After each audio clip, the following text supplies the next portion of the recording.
దయచేసి నాకు చెప్పండి, 2 మిలియన్ల నుంచి నేడు మీకు సోషల్ మీడియా అంతటా 80 మిలియన్లకు పైగా ఫాలోవర్లు ఉన్నారు. ఇది ఏదైనా యుగం మారిందని ప్రజలు ఇప్పుడు కఠినమైన నిజాలను ఇష్టపడటం మొదలెట్టారా? ఇది ఒక ఆసక్తికరమైన విషయం, దాదాపుగా రహస్యమయం.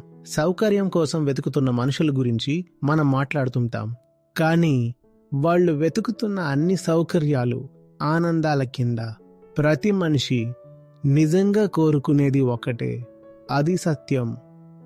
ఎందుకు ఎవరైనా దాని నుంచి తప్పించుకోవాలని అనుకుంటారు? ఎంతకాలం పాటు అలా ఉండాలనుకుంటారు?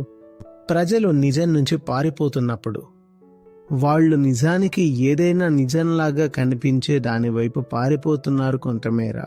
ఎందుకంటే అసలైనది అందుబాటులో లేదు ఇంకొంతవరకు.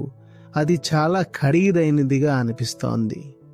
వాళ్ళకి నిజంగా కావాల్సింది వాళ్ళు ఎక్కడ అటకెక్కిపోయారో మనమందరం ఎంతగా ఎన్ని విధాలుగా అటకెక్కిపోయామో చూపించే స్పష్టమైన నిజం.